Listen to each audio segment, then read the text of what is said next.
Alex était un rêveur, il ne se contentait pas de l'ordinaire. Il aspirait à l'aventure, à la liberté, à une vie moins banale. Il savait au fond de lui que réaliser ses rêves ne serait pas facile. Cela demanderait plus que de simplement faire un vœu sur une étoile. Il fallait de l'action, de la stratégie et une touche d'audace. C'est alors qu'il a découvert le monde de l'investissement. Investir, réalisa Alex, c'était comme planter des graines pour l'avenir. Chaque euro investi était une graine de potentiel, une chance de faire grandir quelque chose de plus grand que lui. Il envisageait ses investissements comme des tremplins, le rapprochant de ses rêves à chaque risque calculé qu'il prenait. Ce ne serait pas un moyen de s'enrichir rapidement. Alex comprenait que la véritable richesse se cultivait avec le temps, la patience et la sagesse. Il passait des heures à éplucher des articles, à dévorer les nouvelles financières et à écouter des podcasts. Il voulait comprendre le langage du marché, déchiffrer la danse cryptique des actions et des obligations. Il a appris l'importance de la diversification, répartissant ses investissements sur différentes classes d'actifs pour atténuer les risques.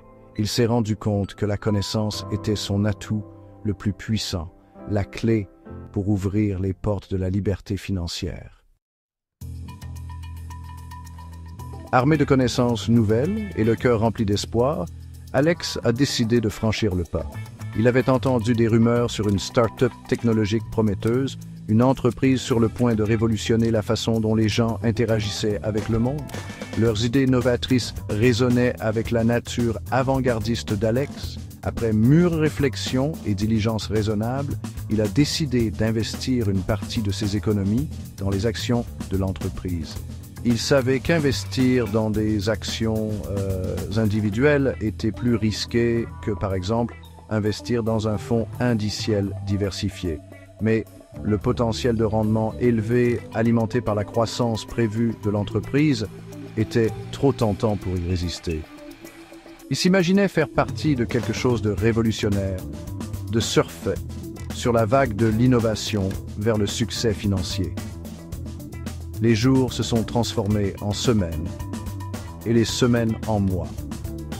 Alex suivait avec impatience les progrès de l'entreprise, son cœur faisant un bond à chaque fois que le cours de l'action montait en flèche. Il lisait chaque article de presse, chaque rapport d'analyste, chaque tweet qui mentionnait l'entreprise. Il ressentait une vague d'excitation à chaque étape franchie, à chaque lancement de produit, à chaque rapport de bénéfices positifs. C'était ça, pensa-t-il, son billet pour la gloire. Mais le marché, comme Alex l'a vite appris, était une bête capricieuse. Il était driven by emotions, by whispers and rumors, by global events that could shift the financial landscape in the blink of an eye. Le secteur technologique a connu un ralentissement soudain et le cours de l'action de la start-up bien-aimée d'Alex a chuté plus vite qu'un wagon de montagne russe sur une descente abrupte. La peur s'est emparée de lui alors qu'il regardait son investissement initial diminuer sous ses yeux. Il sentit un nœud d'anxiété dans son estomac. Le doute s'est insinué dans son esprit, murmurant des suggestions insidieuses selon lesquelles il avait commis une grave erreur. Avait-il été stupide d'investir sur un marché aussi volatile? Était-ce la fin de son aventure d'investissement avant même qu'elle n'ait vraiment commencé? Il s'est souvenu de l'importance de la patience, de traverser la tempête.